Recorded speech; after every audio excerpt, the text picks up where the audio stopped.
Two guys in their early 50s with one dream, to achieve middle-aged sporting glory. This is the Missing Links Golf Show.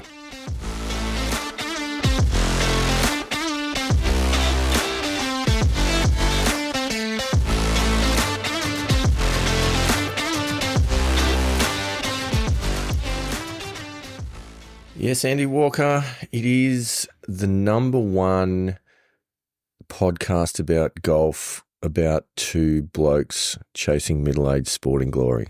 I think if we were to narrow it down, that's what it is, the Missing Links Golf Show. Welcome back. Thank you. Episode 104. I sort of feel like we're getting up into that sort of those numbers which would make a really good Ashes test innings. Yeah. What are your thoughts? Yeah. Are you talking runs scored or balls faced? Yeah, right. Well, either or, of course. For an entire team. An entire team, yeah. Aggregate first and second innings. Yeah.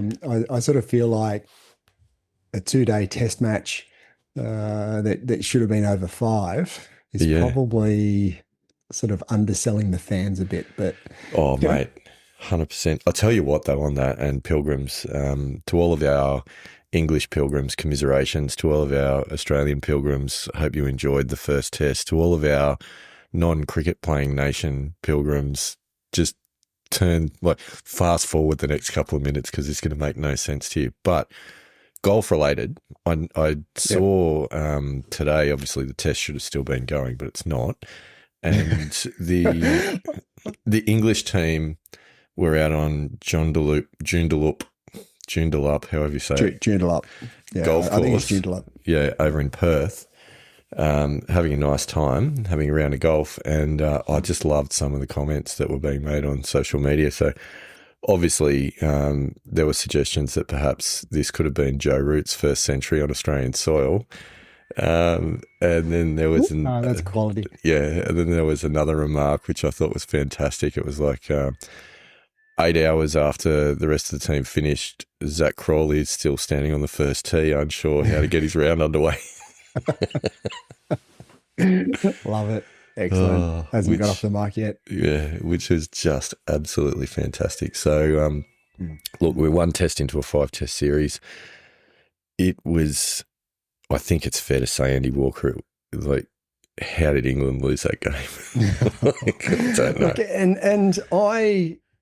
coming into lunch on day 2, I was actually quite pessimistic about Australia's chances. And I know that there are a couple of chances. Harry Brook was still in and, he wasn't looking that confident, but I was still pretty positive that they were going to probably post somewhere over 200, 250, maybe 300. And they should have. And they should have. And they should have. And that would have given Australia virtually no chance. I mean, chasing 300, especially when you get to sort of day 4 and 5 on a wicket like what the one was in Perth, they just had no chance. Yeah. But I don't understand what happened in the space of 5 hours, where it's gone from there to all over Australia wins. I mean, don't get me wrong. It was, and I watched every ball of Travis Head's. It didn't take long, so No, it didn't. And what an innings. It was one of the most remarkable innings that I've ever watched. I actually watched his in the one-day international World Cup final when he took India apart. Yeah, I watched that too, and it was just like he can just go out and have this game-changing, dominating innings that is quite remarkable. No, he's an incredible talent. But I'll say this much: no one would ever accuse him of being overly technically correct as an international opener. But he went out. He had a license to have a go because it was one of those things where I think the conversation had happened in the shed saying, "Go and have a crack. If you pull off a quick 30 or 40 and break, kind of get us over the hump of the run chase, and that's great." I don't think anyone was really expecting him to do quite what he did. But the thing was, the game was won during the English innings, when you talked about they were 1 for 65 or something along those lines before they just had an absolute meltdown. And to any of the English cricketers listening, because it is my understanding that this is one of the favourite golf podcasts of the English cricket team, like, I'm all for the concept behind Bazball. I'll also say it's the worst name of anything that I've ever heard. Like, seriously, guys, you're not 12, okay? But the concept of playing cricket aggressively, I'm all for that. I think it's a great idea. But you got to still use your brain, you know. And when you're in a position where you can close a game out, that is not the time to run down the wicket and throw your wicket away. Like, And for McCullum and Stokes after that game to still sit there and go, no, we believe in our method. We did nothing wrong. We're going to do this next time. Like, come on, guys, wake up to yourselves. It's not schoolboy cricket anymore. You're getting paid a lot of money to do this, and you're just not engaging the brain. So. And I agree 100%. I mean, aggressive cricket, when you're going out with a positive intent and playing to win, and I think you go back to Australian cricket, and I think Alan Border sort of was the one who really started, this era of Australian cricket being quite aggressive. Then sort of passed to, well, Mark Taylor, maybe not so much, but then sort of Steve Waugh, Ricky Ponting, and these. And that great team that Australia had through the sort of late or mid 90s through to sort of the end of probably sort of, the 2000s. Almost the early, mid 2000s, really, I suppose. Yeah, that was positive, aggressive cricket. They were playing to win. They weren't playing for the draw. They weren't playing not to lose. It was aggressive cricket, but there were different tempos that they played at depending on the conditions that were in front of them. You can't just go hard all the time. Yeah. Here's a golf analogy for you. We've talked a lot on this show about aggressive swings to conservative targets. Yeah. Okay. And I think that's what, in cricket terms, that's what that Australian team used to do. It's what the West Indies team used to do of the 80s. This current English team is making aggressive swings at overly aggressive targets. They're taking on every pin that's tucked on the side. Yep. They are... They are going for par fives into, over water when they're 285 yards out. They're steaming downhill putts to try and ram it in the back of the hole. When short-sided, they're trying to play the Phil Mickelson flop shot. Yeah, flop. That's the type of cricket they're playing. And if it was on a golf course, they'd end up shooting 15 over on the final day of a major. Correct. Correct. And I think to draw the parallel back to this sport, that's what they're doing. And I can only imagine, as an Englishman watching it, you'd be tearing your hair out. You have to. Yeah. Well, there was one of the I saw a comment. The English, is it David Lloyd, the English commentator, the old bloke? Yeah. Bumble. Apparently he was on Bumble. Yeah, he was on a train apparently on the way back from Optus Stadium to his accommodation, and he was talking to a few of the guys in the Barmy Army, and they were actually quite angry that the test was only 2 days, and that they spent thousands and thousands and thousands of dollars coming out here to support the English. Yeah. And they got 2 days of cricket. You'd be cranky. You'd be so cranky. Yeah, absolutely. So I think that I like the positive intent. I've got, the positive intent and the aggressive cricket, no problem with that at all. I think that's a good thing. And I think that's a great thing for the game and for Test cricket in the same way that Australia did it. But the way they went about it, for me, and I know it's been said by many, many commentators now, but they threw it away. They should have won that test, and by a reasonable margin. Oh, Australia should not have been allowed back in the contest after they got rolled for 130 in the first innings. Should absolutely. And they threw it away. Yeah. They should absolutely not have been allowed back into the contest. But, there we go. They were. Travis Head was good enough, and it was nice. It was nice of the English to bowl Marnus into some sort of form as well, and it was good to see that the great big fast bowling hope Jofra Archer demonstrated his courage under fire by, I believe, not tipping above 130 k's an hour in the second inning. So, you know, you didn't see that from Mitchell Starc, did you? Yeah, I mean, how good is he? I mean, 10 wickets. Yeah, like just blew the English away with the style of cricket they were trying to play. Like, and I get Scotty Boland took the 3 wickets after lunch, and that was a turning point. But Mitchell Starc, what an absolute legend! No, he is. But, I mean, look, it's one test in. There's 4 to play. This could spectacularly blow up in our face throughout the rest of the summer, so we better not get too cocky about the whole thing. But yeah. So last question. Travis Head opens for the rest of the summer? If I was the coach, absolutely. No question mark. Is that because he's now got something that a bit of a dominance over England? He's in their head? There's a little bit of that. I think that the English fast bowling battery, which I've got to say is absolutely world class. Yeah, 100%. Like the performance that they put on in the first innings was fantastic to watch, and like a bunch of names that I hadn't really heard of as well. Obviously, Mark Wood and Jofra Archer we know well, but Gus Atkinson and Brendan Cass, I think he's the fourth quick. They were box office. And I would also say that they were allowed to be good by the negative Australian batting. Like no one took the fight to them. Yeah. But I think what you saw in the second innings, as soon as Travis Head took the fight to them, they went missing. And it's that attitude at the top of the stick that I think the Australians need. The other thing is I'm not sure that Aussie is capable at this stage in his career. He's 38, not far away from 39. I mean, and the reflexes start to just the edges come off, especially when you're going out and facing the new rock. I mean, and at those speeds, 150 k's an hour, that is fast. Yeah. So I'm not sure that Aussie. He's never moved his feet anyway in his entire career. He's played everything off the crease. Been a great servant of the game though for Australia for a long time. Yeah, 100%. Yeah.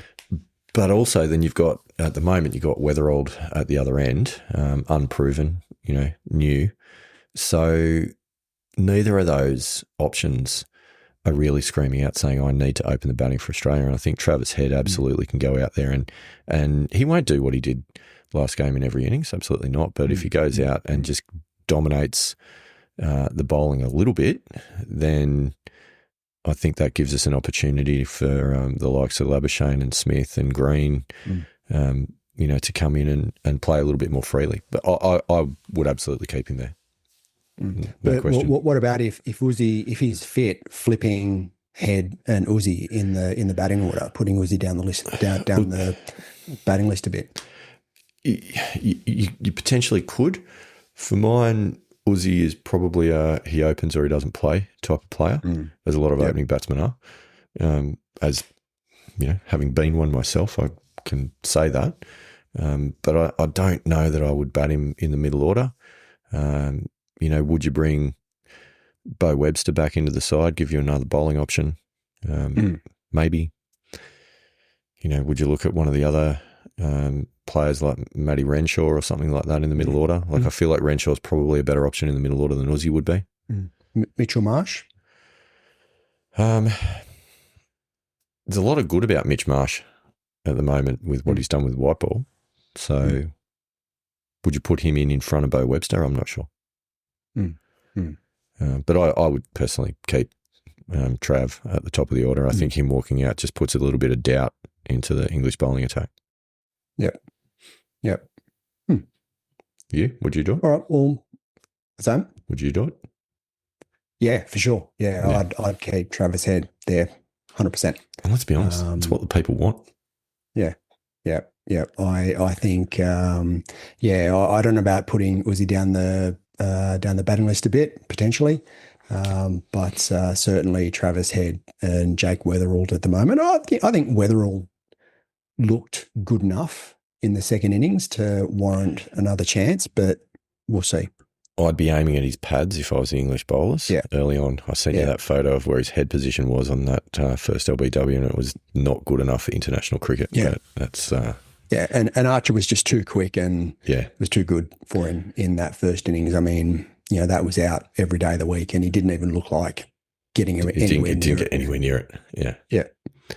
So anyway, watch this space, Pilgrims. And for those of you in the United States of America, jump on, watch a bit of the Ashes. You never know. Yeah. Might get into it. It's a great game. We can turn this into a cricket podcast if we need to. Well, it is a golf podcast, so we probably should start talking about our because we have played a bit of golf. We have. We're only 15 minutes in before we start getting to the golf. Oh, sorry, Pilgrims. I did tell you to fast forward 5 minutes. I meant 15. We have played golf. You've played golf. I've played golf. Let's talk about it. Yeah. Yeah. So you had 2 rounds actually in the Bathurst Open over the weekend. We mentioned that last week, and Varden event, first Varden event in a little while, which is good. Weather was meant to be ideal. Weather was meant to be diabolical. Turned out to be great. Yeah. Okay. So, did you actually get any rain? Not whilst playing. Yeah. Wow. Okay. So it rained. There was a lot of rain. Where the gloves didn't get a run. No, they didn't get a run. There was a lot of rain overnight between the rounds, and that forced on day 2. Actually, that forced all of the bunkers to be treated as GUR. Oh wow! Okay, because they were swimming pools, but the rest of the course was fine. And to be perfectly honest, it's a good thing to take the bunkers out of play at Bathurst because they are some of the worst bunkers going around in golf. Yeah, right. They're all different sand in every one. Yeah. So it's like they've gone down to Bunnings and just bought some of the playground sand and chucked it around. They're dreadful. All the members agree. Like, they're just dreadful. So I was glad they took them out of play. Anyway, look, I think let's go with overview. I don't think we want to go with shot by shot, or we're going to be here till next week. So your main goal, if I remember correctly from our conversation last week, was despite the adverse weather forecast, you wanted to stay in the game for the 36 holes. Correct. So I guess first question, do you feel as though you did? Yes. As a general overview? Yes. Absolutely. Good. Absolutely. Not without challenge. And there's always going to be challenge in 36 holes of golf. Yeah. And it wasn't because of the weather. Because, as I mentioned, the weather was great. Where the challenge came was actually, it was midway through the round on day 2. And I'm not doing a spoiler alert because we're not going to go through it on a shot by shot, but we're going to talk about some of the key themes. And this was probably one of the key themes. So on day 1, and I'll go through some stats shortly, on day 1, I really struggled with the putter. I hit the ball pretty well. But I made 39 putts on day 1. Yeah, wow. So what were the greens like? Were the greens good? The greens were rolling really well. They were true. They were lightning fast. Yeah, right. Okay. So fast, which I don't mind. But there was a couple of moments where if you had a downhill putt and it didn't go in, you were like 15, 20 feet past the hole before the ball. Yeah, right. Even if it was going past at what felt like dying speed. It just would not stop. But interestingly, on the first hole, so the first hole is a par 4, kind of up the hill. So I was just short of the green for 2, chipped on. I had about a 12-footer for par.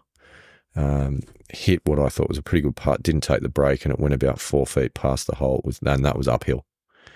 And right. And I went, okay, this is pretty quick. Started, 4-footed down the hill, looked pretty straight. I thought I'll just knock them in. And what I've been doing of late has been anything inside 6 foot, a bit like what you've been doing, like being relatively aggressive with speed to just push it into the back of the hole. Yep. And that has been working really well. Like that just gives a nice, confident, punchy stroke so that you're not, sort of decelerating through the ball or adding any, twist onto the putter face. But anyway, so I pushed this one, not crazy, like just firm, reasonable speed. It took a bit of break. It just missed the left edge, and it was 9 feet past the hole. Yeah, wow. And I made that coming back for a 3-putt.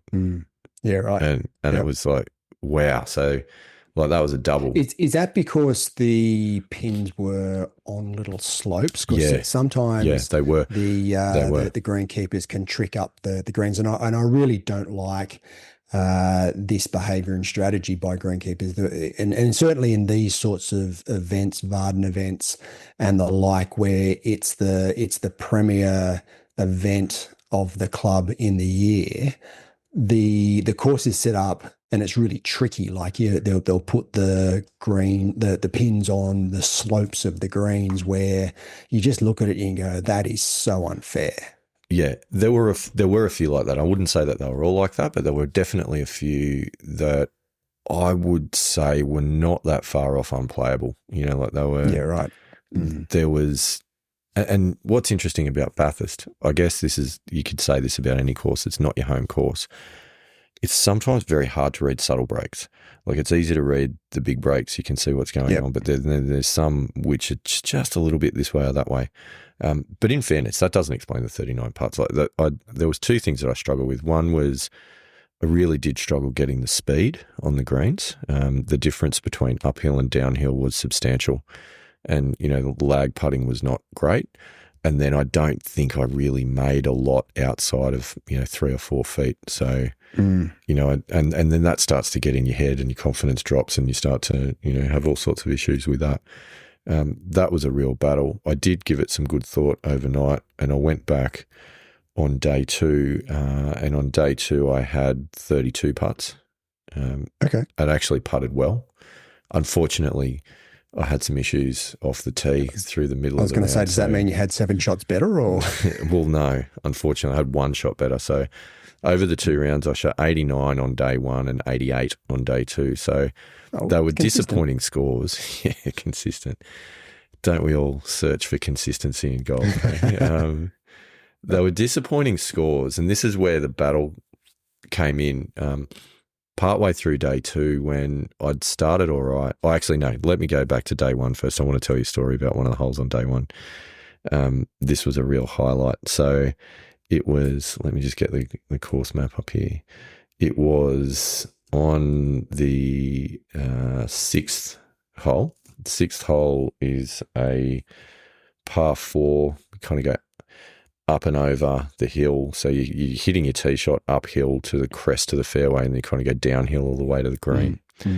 It's a good golf hole. It's a decent length for par 4. It's a bit over 400 metres. So anyway, I hit a drive. I pulled my drive a little bit into the right-hand trees and I got up there and it's okay because it's a slight dogleg left. So you're actually hitting back. Got a bit of an angle. You got a bit of an angle. And I had a gap in the trees, probably of about maybe 10 metres wide. And then about maybe 10 metres, maybe not quite that far, maybe about 7 or 8 metres off the ground in front of me, probably about 10 or 15 metres in front of me, there was an overhanging branch. So I kind of had a TV screen to hit through. Yeah. So I thought, all right, no drama. I'll pull out the 4-iron, back in the stance, hit a stinger, and it'll get it over the crest and it'll run all the way down towards the green. So I did that, and the ball, like I flushed it, absolutely flushed it with the 4-iron, and it just rose just a touch more than I needed it. Yeah. And I've flushed this overhanging branch, and it was a solid overhanging branch. It was probably about, it was one of those ones on a big old gum that was probably about a foot in diameter, and I've flushed it, and it's gone. I've got the shot data here. It's gone 70 metres backwards. Excellent. Back down the fairway. Excellent. So I'm now about 250 metres out from the green.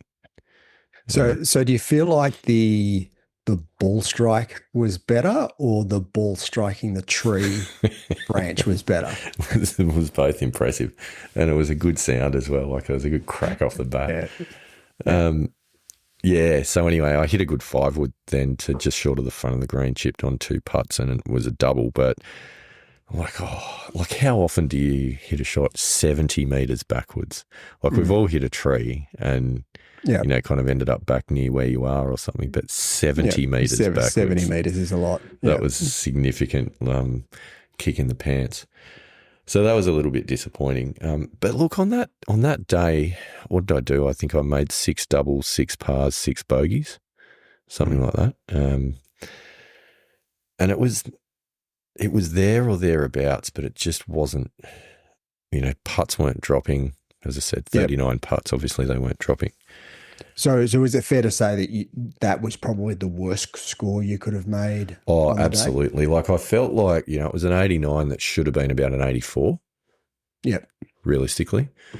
There was a couple of stupid putts and shots given away. I also made a double on a par 5, which was, in some respects, one of the best double bogeys I've ever made, Andy Walker. Yep. So that one, it's a genuine, for me at least, it's a genuine 3-shot par 5. There's out of bounds up the right-hand side, trees, quite a thick tree line before the out of bounds. So I've hit my drive into that tree line up the right-hand side. Again, had a clear window to get out, and I could either just punch out and then still be about 250 metres to the green, or I could take a 6-iron or the like and just try and hook it a little bit around the trees in front up the fairway. Have to be careful though, if you go through the fairway there was water, so you had to turn it over. So I thought I can do that. I've got the turnover shot in my repertoire. So I hit that, turned it over a little sooner than necessary, hit a tree, bounced right back into the trees, hard up against the boundary fence. So not out of bounds. Yeah. And because the boundary fence... And you're not standing on the right side of the ball for that shot. Correct. So I had to back of the club it like a couple of metres off the fence so I could get a swing at it. And then again had a small window to hit through. You like these small windows. Oh, the trees at Bathurst will only give you a small window. But anyway, I hit a fairway wood out of there through the small window, turned it over up the fairway, and then pitched on and 2-putted for double. So it was one of the best doubles that I've made. And in fact, I think I made about a 7 or 8 footer for double on that one as well, and was pretty happy with that. So look, day one was a struggle, and I came home, shrugged it off. It is what it is. It's golf. Woke up at about 3 o'clock in the morning to one of the biggest storms ripping through Orange that you'd want to think about. And I've got to admit, at that point, I was laying in bed, and the rain was going on and on and on and on and on, and I was thinking, if it's still raining like this when I get up at 5:30, what am I going to do? Yeah. What was your tee time? 7:40. Yeah. 45-minute drive to the course. Yep. And I got to admit, I was thinking, after shooting that number today, do I want to walk around in torrential rain? What do you reckon you would have done? We'll never know, because it stopped raining. It stopped raining. I did have the conversation. I think it's notable that there wasn't I would have kept going. Like I would have pushed through. It's like we will never know. I had the conversation the night before, actually, with my lovely wife, because looking at the weather and everything else, and she, wanted to open a bottle of wine and have a nice dinner, and she said, like, are you going to play tomorrow? Look at the weather forecast and, how well you did today. And I said, look, there's a big part of me that doesn't want to. I won't lie. I said, but at the same time, nice bottle of red to sit down on the couch when it's when it's raining outside, pouring down rain outside. Yeah, I said, look, there's a big part of me that honestly doesn't want to and just wants to go. Yep, let's do that. But I signed up for a 2-day tournament, and please explain how I can get back on the microphones next week and explain to the Pilgrims why I pulled out after round 1. Yeah. Because you had a nice bottle of wine on the couch with your lovely wife. Yeah. In the rain. So anyway, I said no. The rain outside. I said no. I'm going to bed. I'm going to play tomorrow. I got up and I went out and I played the next day. And look, I am glad that I did, because it did give me an opportunity to flex the grit muscle, Andy Walker, and that was important because that's what we said that we wanted to do. Day 2, as I mentioned, 32 putts. It was a much, much better performance on the greens. I got the speeds of the greens. And this is important because I don't know if you remember at the, at the Mid-Am down at Tamworth, and I struggled putting there. And I think we were talking about afterwards that what's important is for your game to travel is your ability to adapt to the different greens and the different circumstances. And I felt like between day 1 and day 2, I really was able, probably for the first time, to do that and do that effectively. Binned a couple of really good putts as well, which was nice. But what went on was my tee ball just went wayward for the middle holes. It started quite well, and then probably after about 4 or 5 holes, I started, really coming over the top and pulling them to the right-hand tree line. And it wasn't until probably a few holes into the second 9 where I thought, you know what, I'm actually just going to try and hit cuts, just keep the face open and hit cuts. And then I was smoking the ball off the tee again. So, but unfortunately, the damage was done at that point. I made a bogey on the first hole, parred the second, and then the third was a little bit like the 6th the day before that I just spoke of. I hit a drive to the left trees, and I had probably about 30 metres in front of me a bit of overhanging tree, which I thought I could go over.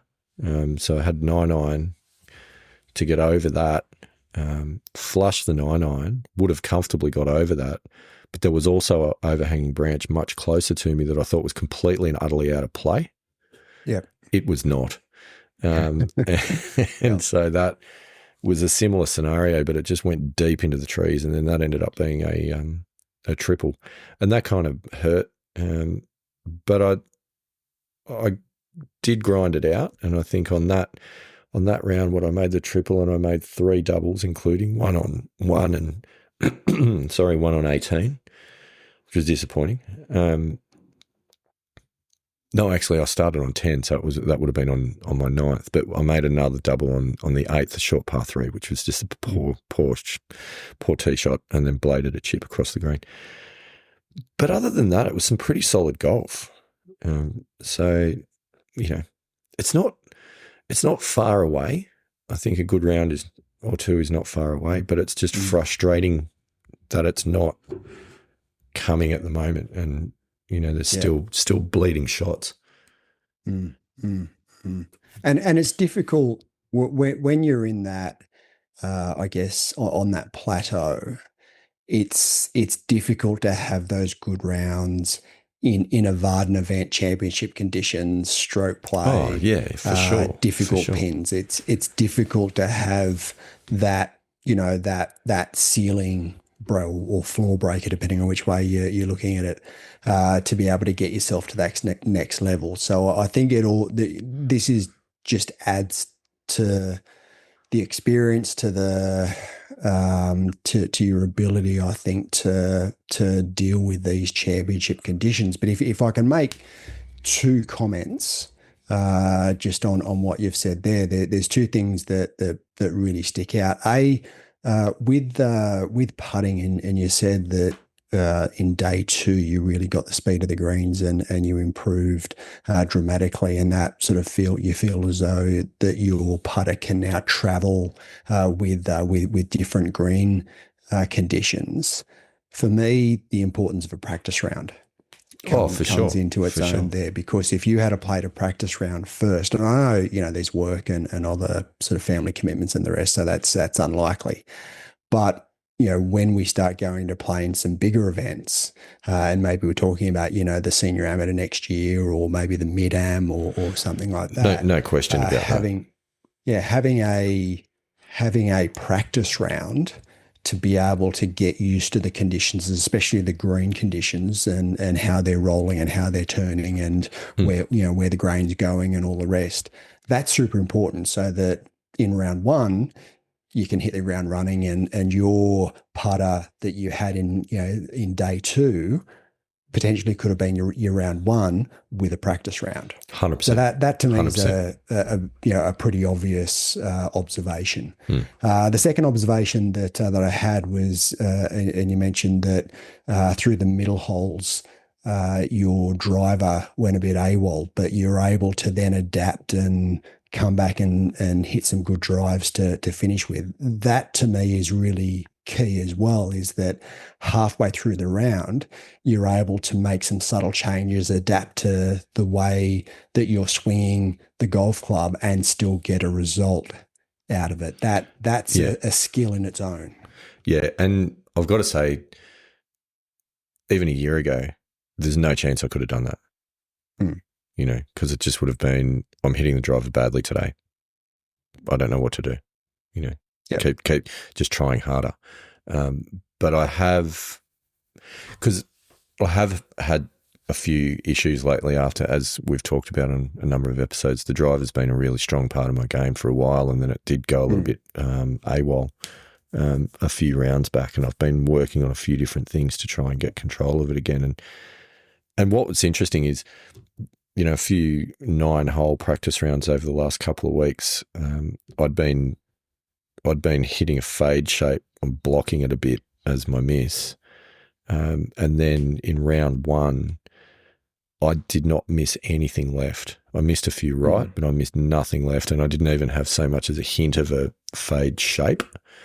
Yep. And then similarly in the second round, I would hit the first few, lasered them, really good drives. And then I could feel what was going on was I was coming over the top but closing the face. And so it was the big pull hook that was the problem. So, obviously you want to try and smooth out the swing path a little bit, but also then really trying mentally to focus on keeping the face of the club open on the way through to at least avoid that pull hook. And then I hit a couple of, kind of little baby cuts, not even as big as a fade, that sort of thing, but then managed to get it back to straight for the last few holes and actually was hitting the ball really quite well. So I feel like the quality of my ball striking has improved. I miss hitting so much less than I ever used to. The misses are a bit less, but there's still, it's still just leaking shots is how I would describe it. And that's the thing that, I know I went into this tournament underdone, and I wasn't where I wanted to be. And that was partially why last week I was talking about I didn't want to put too much expectation on the outcome. I just wanted to make sure I stayed in the fight. I did do that. And I think, look, for me, the over-under where I'd be happy with a round or not happy with a round, it's probably about 84, 85. If I'm under that, I'll be okay. If I'm over that, I'm a bit disappointed. But I did manage to bring both of them in under 90 in stroke play tournament conditions, not on my home course. There's something to be said for that, I suppose. Yep, absolutely. So, and at the end of the day, still finished midfield off the stick. So it wasn't too bad. There was 220 odd. Did you end up getting starters. into B grade or? Yeah, because I was actually playing off a course handicap of 11 with the slope rating that they had, even though I was at a 9.1. They had me off 11, so obviously it was playing tough.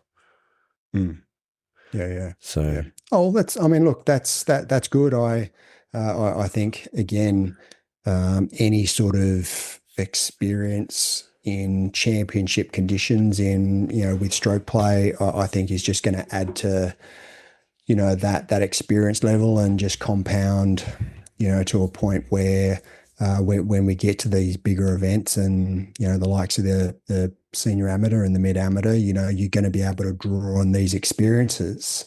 And yeah, I understand that you didn't maybe score as well as what you wanted to, but I think there's enough positives in there to be able to say, all right, well, I'm going to take this, I'm going to take that, and blend that together and move forward with a fairly positive mindset, and take that with you to the next one.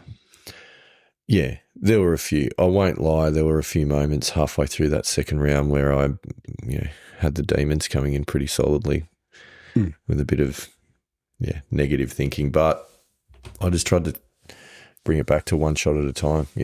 Take a few deep breaths, do all of those simple things, chew on a few snacks, remain hydrated.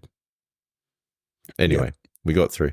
Yeah. There's some positives. There's definitely some frustrations. I know at the moment, I feel like my game is underdone. I don't feel I've got the practice miles in the swing at the moment, but it's not far away at the same time. So anyway. Do you feel like with daylight saving and maybe a bit more time in the afternoon that'll turn around? The problem is that I'm in the midst of a 6-week period where every week I've had to travel for work. Yeah, right. Yeah. That hasn't helped.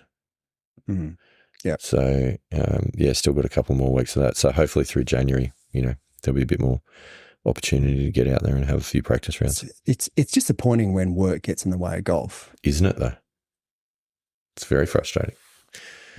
100%. Anyway, speaking about people that don't let work get in the way of golf, Andy Walker, shall we talk about you for a little while? I'd like to say that was true, but unfortunately, not quite. But yes, I did have a game just in my local Tuesday comp this morning. Actually, it's Tuesday evening that we're recording, and played in my local club comp this morning. And look, and I've talked about this a little bit in previous episodes. My swing goal over the coming months is to get rid of my over the top move. Now I know I'm never going to get rid of it as such, but I want to be able to get into some positions which are going to be better for holding up under pressure. And B, are just going to have a lot more consistency, be in a much more powerful position. So I've talked about, Justin Rose's exaggerated pump drill and some of the techniques also used by Craig Hansen of world-class golf.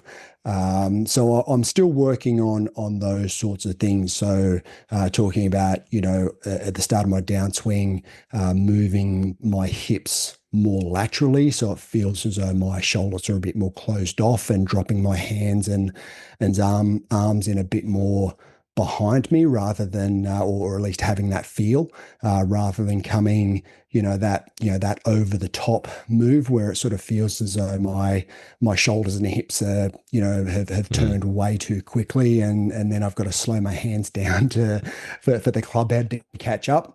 I mean, that to me has always been, and I know obviously where it's come from, but to me that's a bit of a weak move, and it's an inconsistent move when you're trying to manipulate your hands through impact to be able to square the club face. So I'm trying to, I guess, modernize my swing a lot, learning from these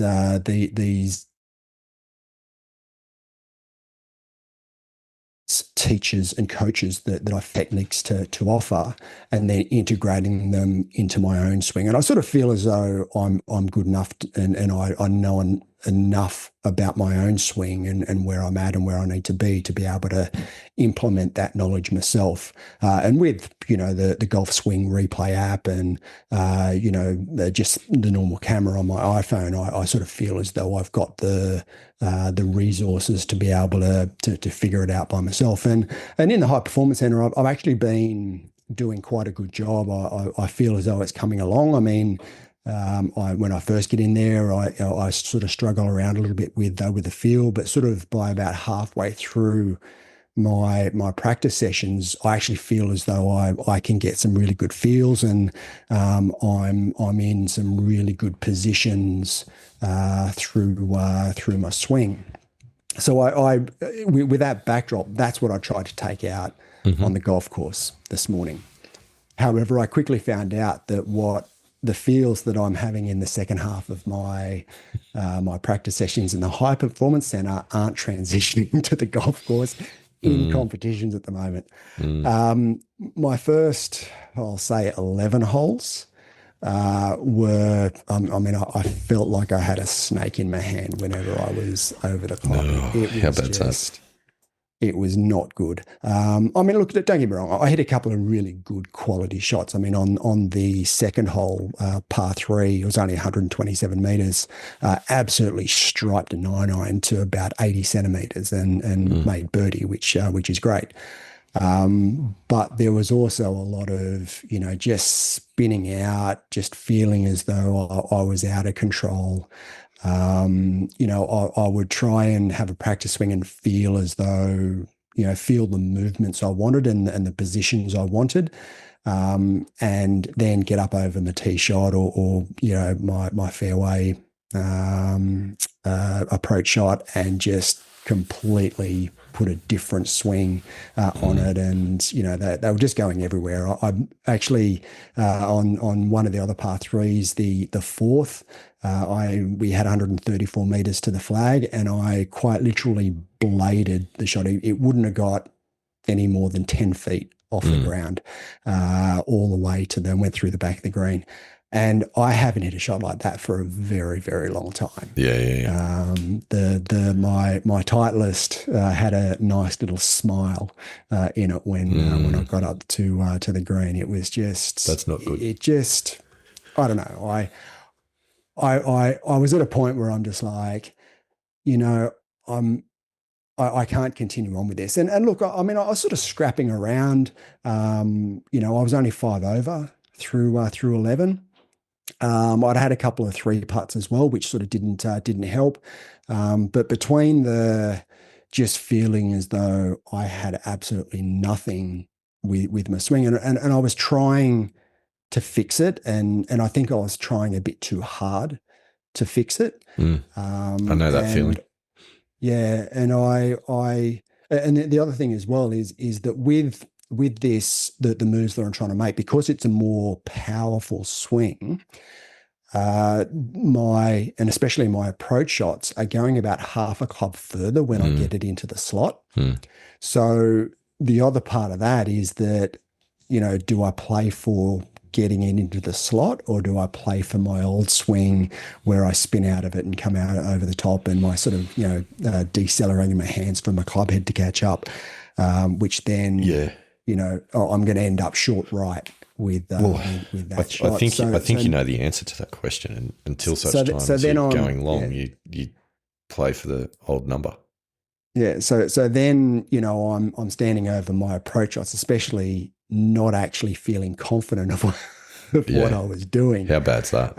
And just not knowing what the end result was. So I'm just going through this mental, it felt like I was in a washing machine or a tumble dryer. I just felt like I was sort of going down this rabbit hole of trying to get my swing to where I needed to be, but knowing that, okay, well, I just haven't done enough practice to be able to transition this from the high performance center and the practice environment to a competition environment. So on 12, again, sort of fairly similar distance. It was 125 to the flag and at a 9-iron. And I just, spun out of it and hit this really weak sort of cut, to the front right of the green. I was just off the green and managed to putt for par. And I was walking to the 13th tee. And I was like, okay, I'm 5 over through 12. I've got 6 holes to play, and I want to break 80. And that was my whole thing, is that, all right, I don't want to end up having an 83 or an 84, and it could very, very easily, absolutely. The way I was hanging on by my fingernails, it felt like. So on the way to the 13th tee, started to think about things, and what I have been doing, I've gone back and I'm listening to the Golf Beneath the Surface audiobook. Now, a little bit of a spoiler alert, Pilgrims, Raymond Pryor, where we've got him scheduled to interview him in the next week. So hopefully over the next 2 to 3 weeks, we're going to release an episode where that is exciting. We're going to have a bit of a chat. So this has been a bit of a long time coming. It's been something we've talked about for. What's that? Would you call it a courtship? It's been a long courtship. Well, I don't know. I mean, we talked about it a lot, and then I just sent him an email, and he said, "Yeah, all right." That's right.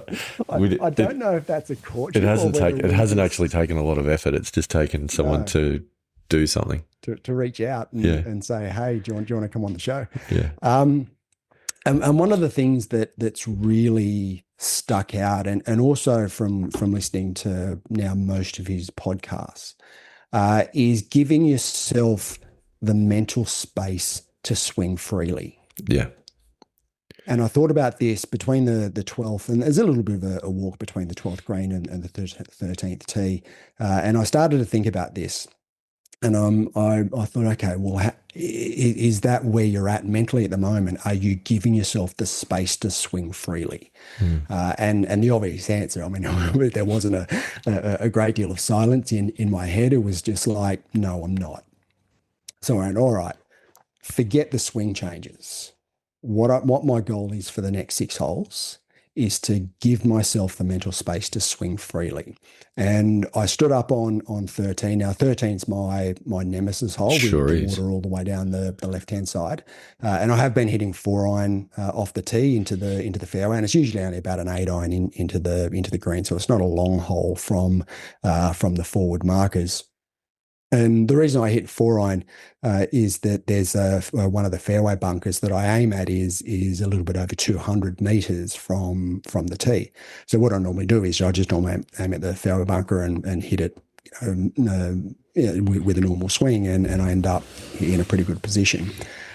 So I stood up on the 13th tee, absolutely striped a 4-iron, and it actually landed in the bunker. Oh, no. And I've gone, wow, okay, best swing of the day. Yeah. Unfortunately, I've hit it exactly where I've been aiming, which has just gone where you don't want to hit it. Yeah, another sort of 10, 15 meters further than what I would normally hit a 4-iron. But I thought, okay, there's probably something in that. I didn't sort of get upset. I just went, all right, well, that's the way it is. Got down and hit a bit of a scratchy 8-iron to sort of front left of the green, and it was pretty easy, sort of chip and run up and down. Then 14, 15, 16 tee shots, absolutely striped them.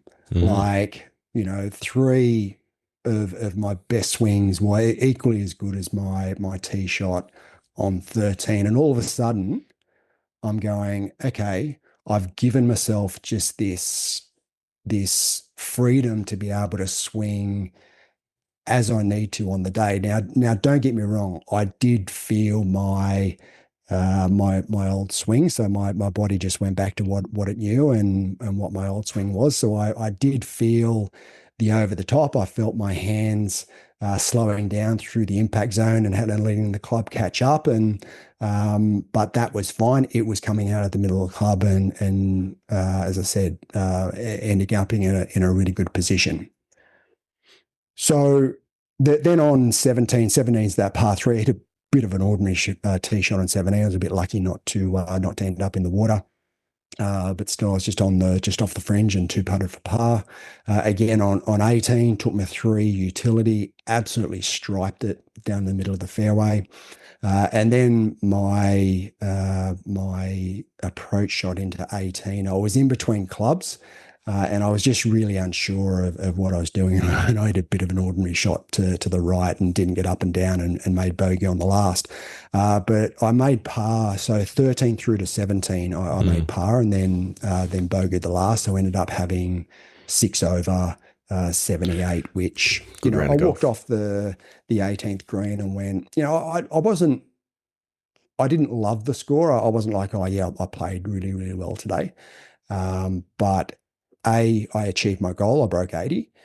But B, I was actually quite proud of myself. I think that I was able to walk from the 12th green to the 13th tee and have the awareness to go, you know what, I'm not in the mental framework that I want to be in. Let's get back there and see what happens. And I allowed myself and I gave myself the space to be able to play well. And I actually did play well for the last 6 holes. I'm there's not a lot that I can say that, apart from a couple of sort of, shots here and there, like the shot into 17, but and the approach shot into 18. But for, generally speaking, certainly in comparison and relatively to the first 12 holes, I actually played really, really well over the last 6. So not too disappointed with, and certainly quite happy with my finish. Yeah, that's very cool. So it's interesting that you talk about that concept of the mental space to play freely, because I mean, yes, Raymond Pryor does speak of that. I think we've probably talked about that conceptually a few times, and had some conversations with a few other people who've talked about it as well. I know Josh Nichols talks about, free, like swinging free and freeing yourself up mentally to swing free. It is a lot harder to do than it is to say. 100%. Is one of the things that I would say, because you reminded me of something when you were telling that story, because I also went through that thought process when I was struggling with the driver on day 2, because I knew I could feel that I was trying to fight my swing a little bit. And that was really, I think that was what was leading to closing the face, when I could feel that I was coming over the top, because I was, and maybe it wasn't even in that order. It might have been the other way around that was causing me coming over the top, blah, blah, blah, whatever. But I got to a point where I went, no, I'm going to stop thinking about what I'm trying to do swing-wise by getting my path on and this, that, and the other. And I'm just going to step up and try and rip one and smoke it up the middle. Just pick a target and swing hard at it and let it happen. And I thought I'd committed to that, and then I came over the top and closed the face and pull hooked one into the right-hand trees. Yeah. And I went, that's interesting, because I could feel it at the top of the swing, and as I was starting to come down, I could feel all of these things happening in real time, but I couldn't stop myself from doing it. And so I had to go back and actually really think that through on the next tee box and go, no. This is the feel that I want to go for, and really allow that feel to happen and go, if I lose it left, it's fine. I'm okay with that. But I just want to make sure that I put a free swing on it. And the second time around, that's actually when I managed to do it. But the first time, I still couldn't quite get my body to be convinced to do it. So it is harder to really commit to it and do it than just making the mental decision to do it. Yeah. Yeah, and it's interesting that because Raymond Pryor does actually talk about, when he's talking about getting yourself into that mental framework to allow yourself to swing freely, that doesn't guarantee the result.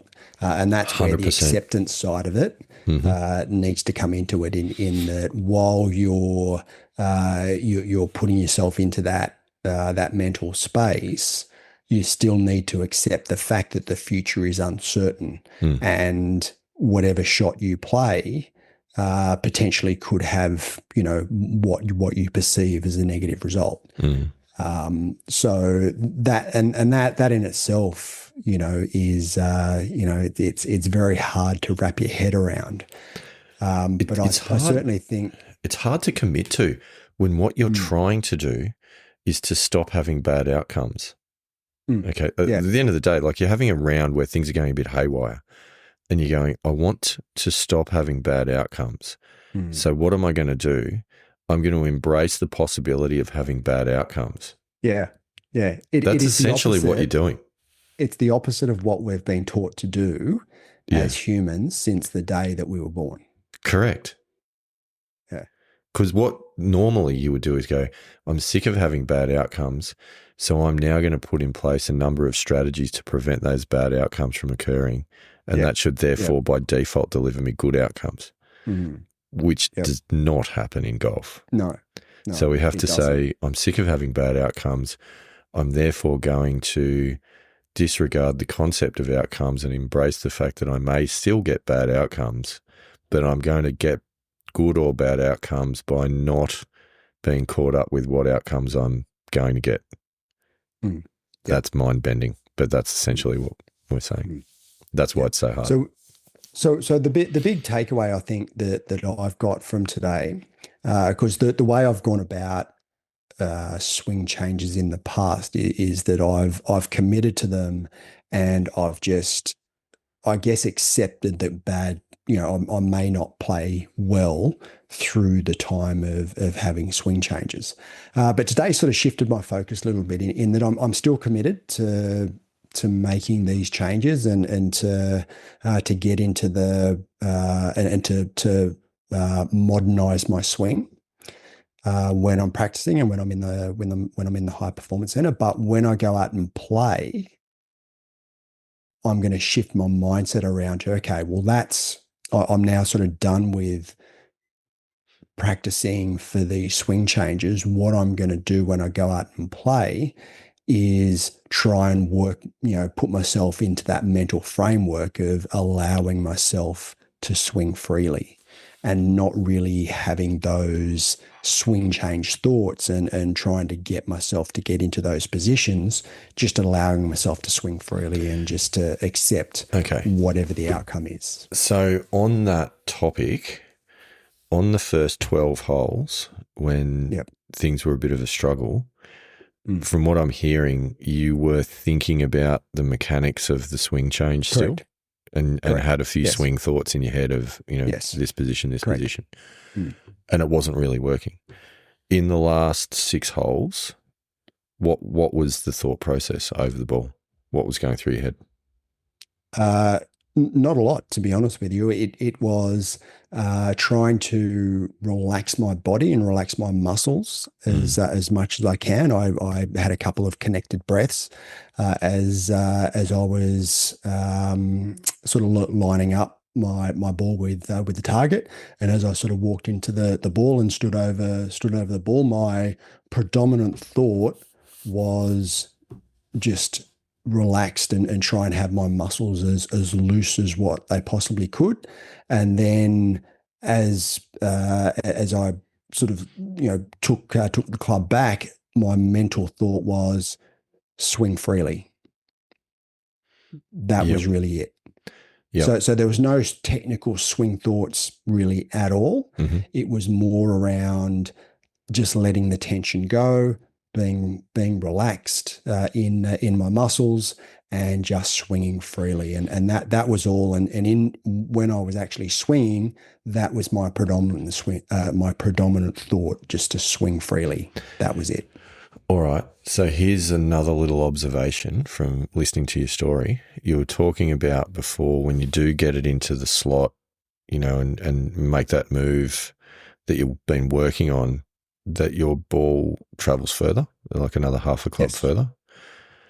And you talked about the tee shot on 13 or 13, I think it was. Yeah, 13, yep. Where you hit the 4-iron into the bunker that you're usually short of with that club, which would, to me, indicate that you've hit it a half a club further than what you normally would, which to me would probably indicate that one I got into the slot. That you've got into the slot. Yeah.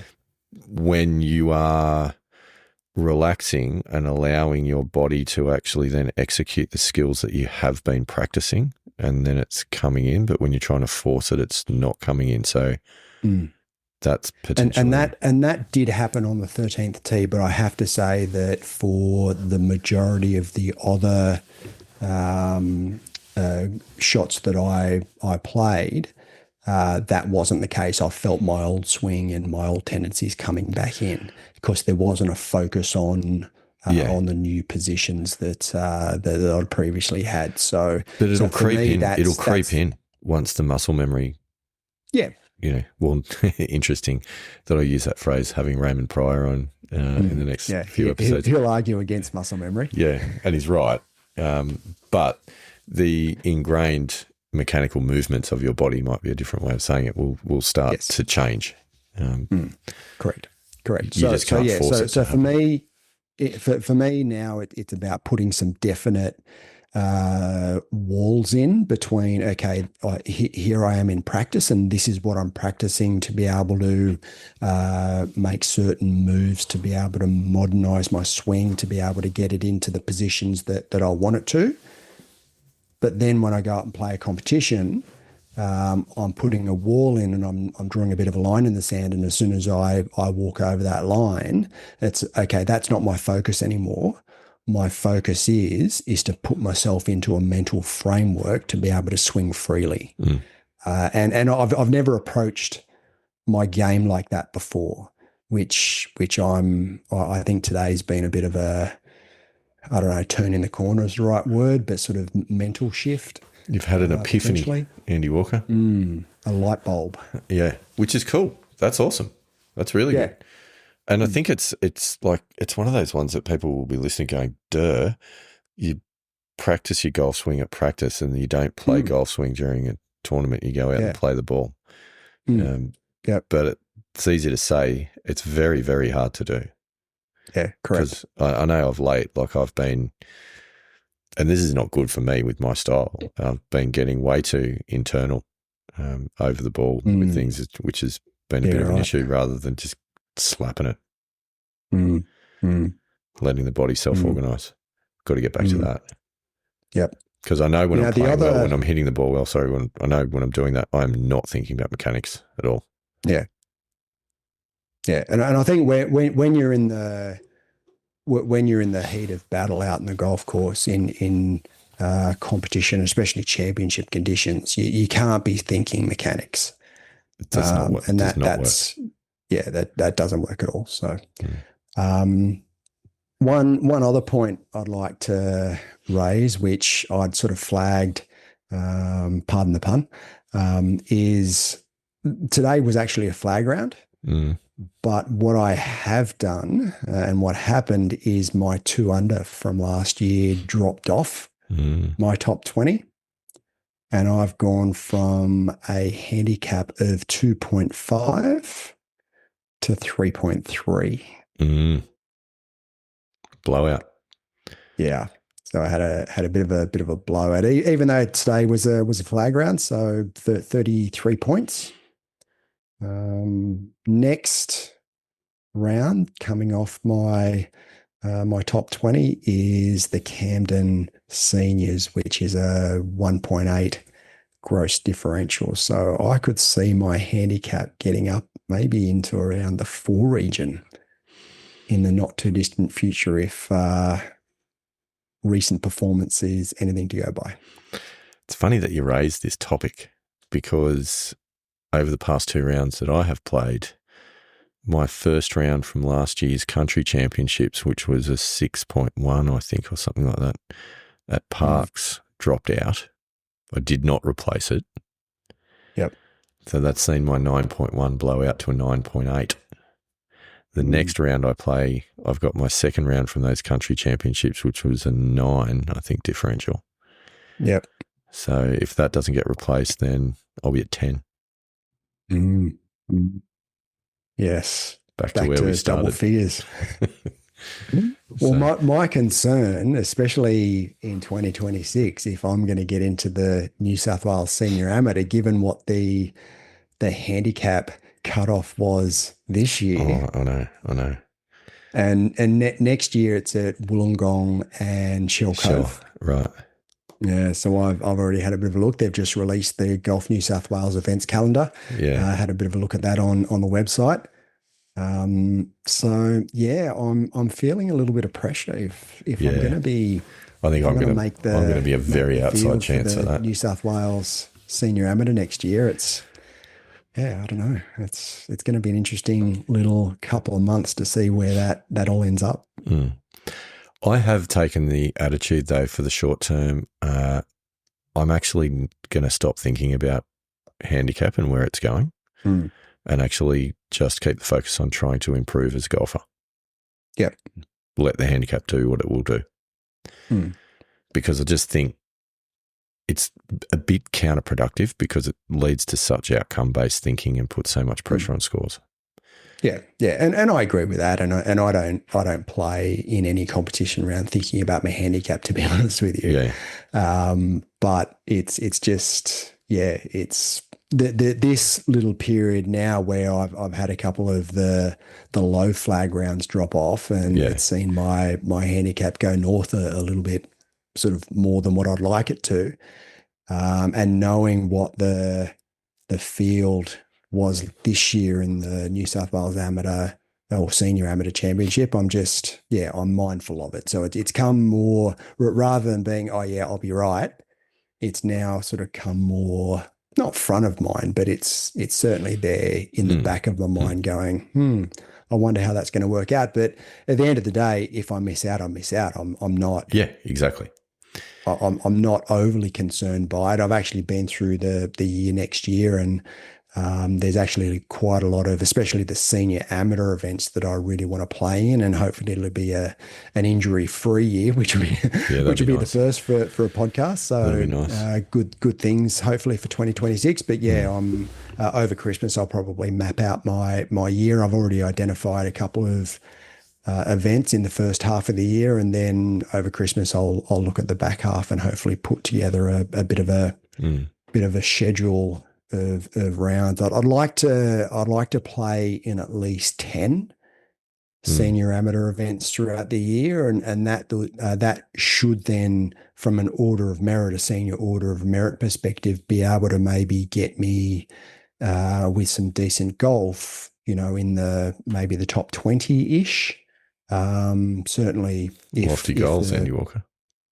Yeah, well, I mean, top 20. I mean, I was looking at sort of the order of merit this year, and top 20, I think, is well within my capability. I mean, David McCollum was 15th, so surely if he can get to 15, shouldn't be too hard then. Yeah. It's all right. He doesn't listen, so we can say those sorts of things. Yeah. No, but that, and we would say them anyway, to be honest. Exactly. So, mind you, in saying that, talking about the senior order of merit, a bloke by the name of Andy Hugel is going to win the order of merit this year, who was actually 2IC superintendent at New South Wales Golf Club when Scotty Fisher and I were there. So Andy and Scotty Fisher and myself go back a very, very long way. So, good on him. Yeah, so good to see, and he's a good guy. He's a Pommy, so he'll be enjoying the Ashes at the moment. Excellent, friend of the show. Yeah, friend of the show. So we'll. I won't rub it in too much when I see him next. But it's all right. Well, maybe we need to get him on as a guest, and he can tell us how to achieve middle-aged sporting glory. Well, because we're not getting any closer to it right now. No, we're not. Not. So he's actually one of the managers of one of the. I don't know if it's Monavale or one of the managers, golf managers up there. So yeah, but good guy. Very good. Nice. Very good. Well, there you go. There was a lot of golf played over the last few days. Some of it good, some of it not so good, but it was golf nonetheless. And let's be honest, that's the nature of golf. And regardless, it was a lot of fun. I did have, interestingly, I had the fortune on the first day in the Bathurst Open of playing with the club captain of Bathurst Golf Club. So that was a random draw. So anyway, we were a 3-ball on day one. We got around pretty fast, but day two, and then was drawn with a different 3 guys, and I've got to say, all of them, without fail, excellent company to have a round of golf with. And that's one of the good things I think about this sport. It doesn't really matter where you are. You don't need to know people. You put your name down on the sheet. Generally, you're going to end up playing with some decent humans. Yeah. 9 times. And I'm the same today. Actually, I played in a 2-ball today. And my playing partner is actually a Qantas pilot, international Qantas pilot. So nice. He flies all around the world. Nice. Name's Andrew, so obviously a really good guy. Captain Andrew.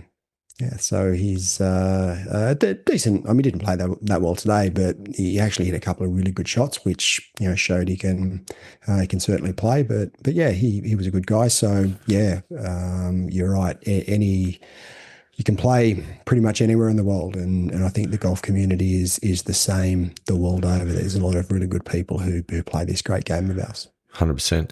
Do you think pilots also just sit up the front of the plane listening to podcasts the same as we do down the back of the plane? He did. We did talk about the podcast, and he did say he was going to listen. So, g'day Andrew, if you're listening to this episode. So he did say he was going to download. He also says he takes his golf clubs with him, of course, and plays golf all around the world. Which I'm not jealous at all of that. But yeah, it's wouldn't well he has a fair bit of time away from his family, which would be difficult at times. Has sort of 10 days or so away from his family, and that'd be tough. But on the flip side of that, he gets to go and play golf around the world. So very good. Drop us a line, Andrew. Show us some photos, maybe of some of the exotic courses that you get to play. Join the Facebook page, and you never know, if you're in town around the Christmas period, we might sneak in a comp round. Sounds good. Be fun. Alrighty. I don't have much more to add, Andy Walker. I think we've dissected those rounds, the good, the bad, the ugly, everything else in between. Yeah. But I am interested. I am interested to know if you have any further advice for me or the Pilgrims at this point. Oh, plenty of further advice, but look, one thing in particular, and was one thing I did when I finished today, because I just felt as though it was warranted. Mm. What did you do? Rock out, Pilgrims.